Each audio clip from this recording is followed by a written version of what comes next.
Hey guys, I am back and today we are going to be going through more beauty trash. I am very excited for today's update. I'm going to be completely honest.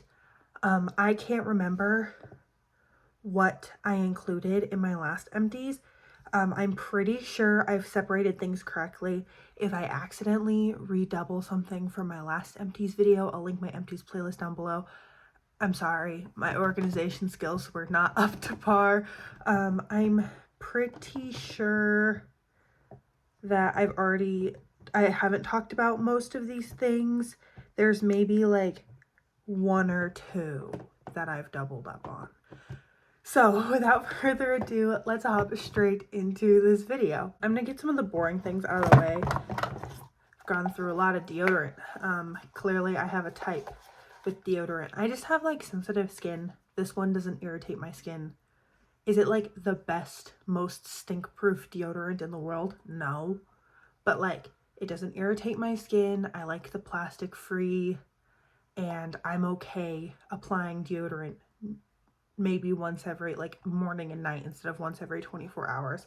If I really feel like I need it during the summer, then wear a deodorant that like gives me rashes, because that has happened before. So I tend to rotate between cotton and lily, cucumber and mint, and then an unscented flavor, or scent, not flavor.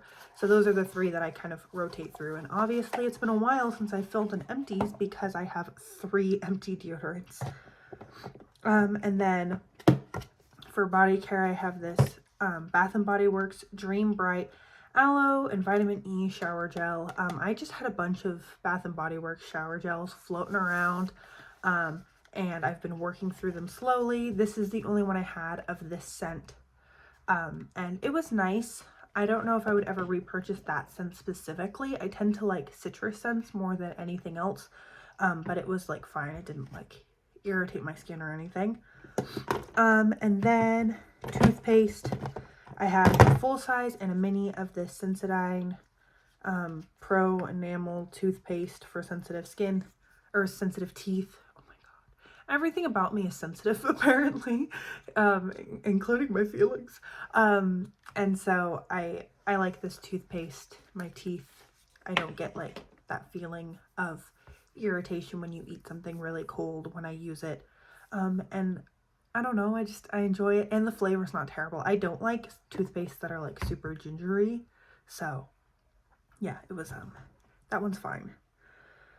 Then we are moving into skincare. I finally used up this Elemis Pro Collagen Naked Cleansing Balm.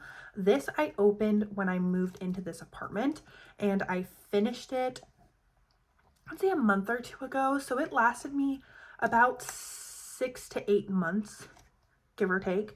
I don't have the exact dates, but this was really nice. I just don't think that I would ever spend Elemis money on a cleansing balm ever again. But if you do want something that works really well, this is nice. It's comparable to the Pharmacy Green Clean, and I do think the Pharmacy Green Clean is less expensive. Don't quote me on that. I would go and do your research, and if you can pick it up on like a sale or something, then yeah, go for it. It's a nice cleansing balm, but my makeup erasers also work fine, and those are reusable forever. So I really like using this for like heavy eye makeup, because sometimes that is harder to remove with just like a makeup eraser, though I have the little ones. So this was nice for those days where I was wearing a lot of eyeliner and a lot of mascara, and I wanted to get everything super squeaky clean. I'm sorry about my voice. I have a cold, and I am finally feeling better enough today to film, and I have to film today. I was supposed to film over the weekend, and now we're here, so welcome to the party. Next is this Youth to the People Kale Green Tea and Spinach Vitamin Superfood Cleanser. So I had these mini ones, and then I bought the refill. The refill came with a pump that did not work. I could not get it to work for the life of me, so I would just pour it into the mini ones, which was kind of annoying. That was the only like qualm that I had with this cleanser. Other than that, I really like it. I don't think it's the most effective cleanser. Like, you definitely need to go in with it twice or go in with a cleansing balm first or something like that. But I do think it's really nice and gentle. So if you've got sensitive skin or you've got a lot of acne or you just want something really light, then this is really good for that. Of course, it's expensive.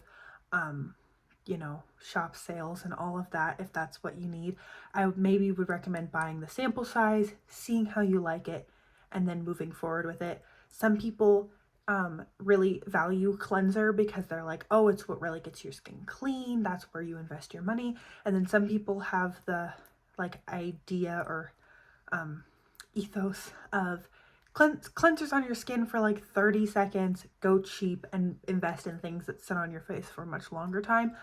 Both make sense to me. I think I tend to skew more a little bit towards the invest in things that sit on your face overnight club, and we'll talk about that in a minute. So I don't know if I will be running out to get these again, but we'll see. I'm going to try and find another cleanser from the drugstore that I like just as much or more, and if I can't, then I'll go back to this. Then I've got a lot of moisturizer. I've got these two Lancome minis. This is the Regenerie Lift Multi-Action Night Cream. I have the Lancome Absolute Soft Cream. So both of these are minis. I used them up.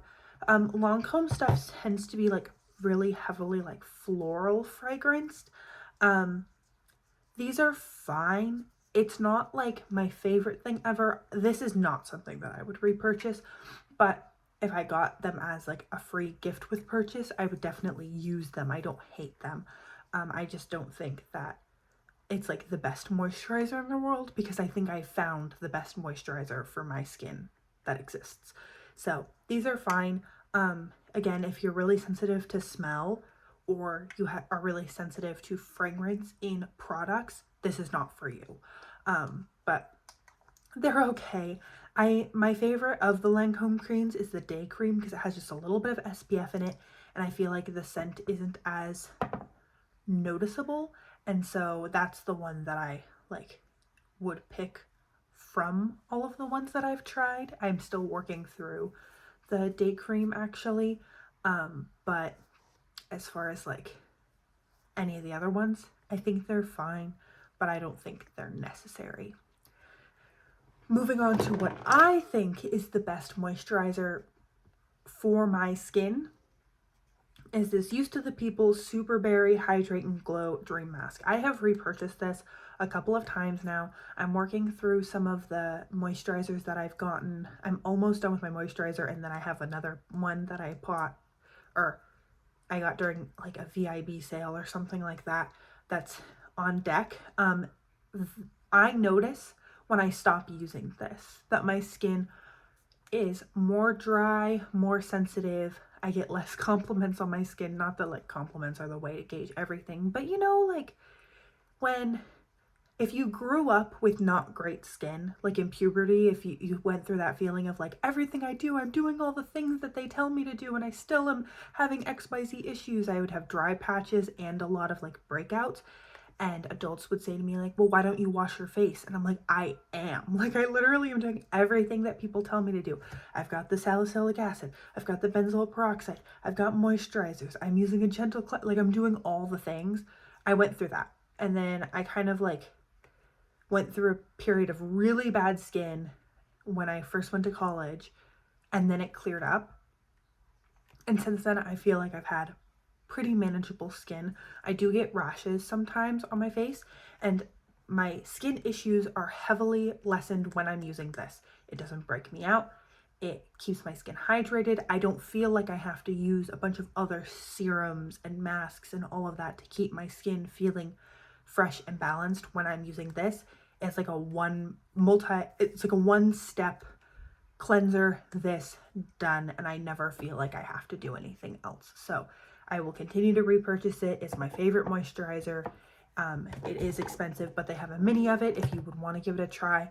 It smells like fruit, which like doesn't bother me, but I know some people have preferences on scents and things like that.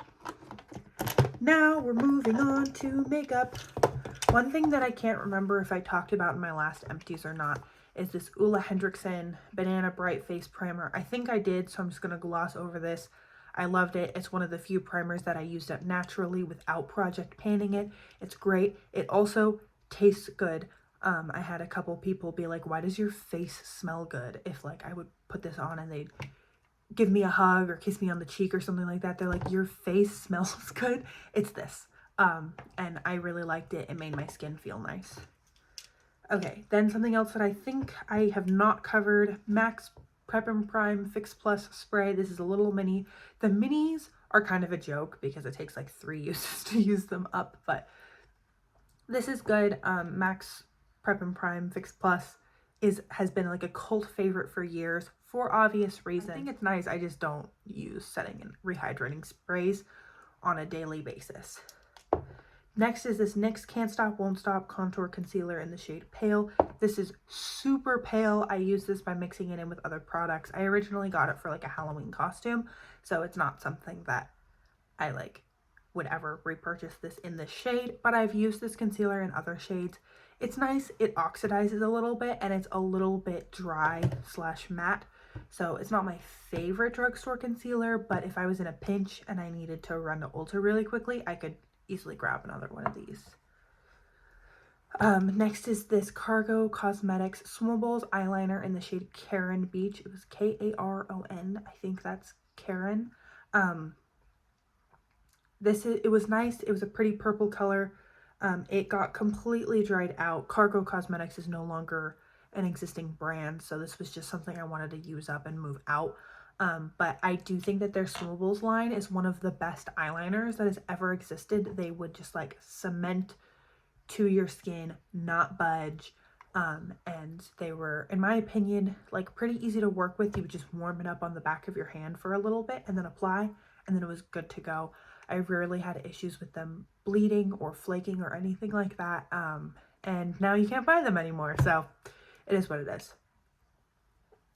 Next is this Ulta Beauty Maximum Lashes Defining and Lengthening Mascara. I did not like this mascara.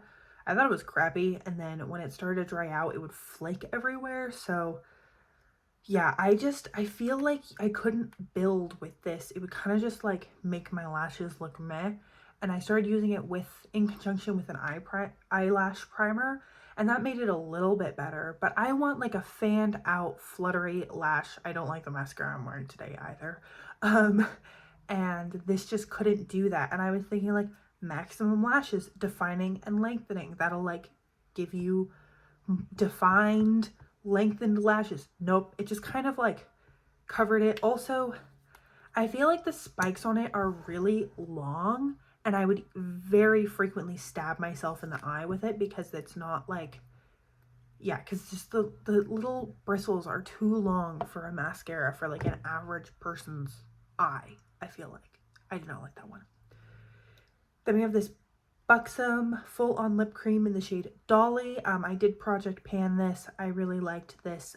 This is my favorite lip gloss formula that I own, so obviously I'm happy to see one go because I've got a bunch of these minis, but this was one of my favorite shades, so I am a little bit sad.